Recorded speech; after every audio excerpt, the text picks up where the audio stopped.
not only is that a good idea, but one of the things that I asked in this first CMO role, right? A unique question probably come from the marketing guy, but I was first a sales guy, right? Before I went into marketing. Mhm. I said, hey, and I sat on every win-loss weekly meeting, and I made my demand directors, Marcom directors, all this sit in on it.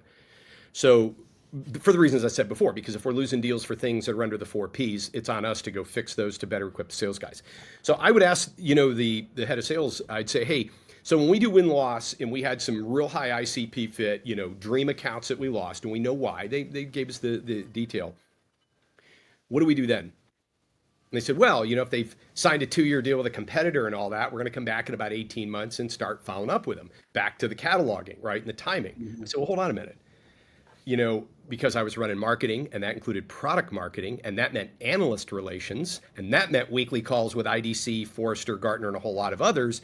I set up some analyst calls and said, hey, based on what you know, and in that cloud hosting and infrastructure sector, this is me talking to the analysts. I said, do you have any sense of what percentage of deals that get awarded to the vendor A on the list go south during rollout and deployment such that the customer might be open to exercising an Mhm. exit clause and going with the second choice? And I forget what the number is. So this may be wrong, but I think it was somewhere around 15%. So 1 out of 7. Mhm. I went back to our head of sales. I said, Jay, hey, look, if we're processing $500 million in annual pipeline through of which we're closing 23% to get roughly around 200 million in gross revenue, and a seventh of that, or about 35 million, is revenue we might be able to capture after we've been told you made final two, but we didn't go with you, simply by staying in touch over the first 90 days with that account after they've said we're Mhm. going to go with Rackspace or AWS. What do you think about we pilot this with one or two of your better reps where they're not doing this for all the accounts, just theirs? They're lost, their close lost. We, marketing, and you would sign off, orchestrate how they would follow up. The cadence, we're not selling anything, the legitimate handwritten note that gets mailed, the legitimate, just sharing a best practice document on rollout and deployment of replatforming.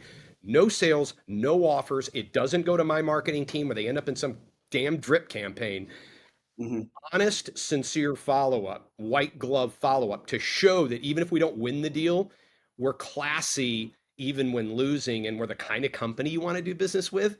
Adam, we actually had, as you would expect, while I'm sharing the story, because if it didn't work, I wouldn't be sharing it, right? But we had Mhm.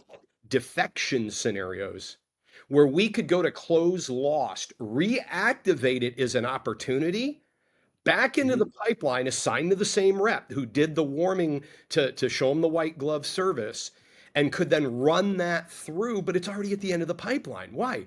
It's fully scoped, fully quoted, the whole thing. We're not Mhm. starting from the beginning with a 4 month, hey, Adam, tell me about what keeps you up at night.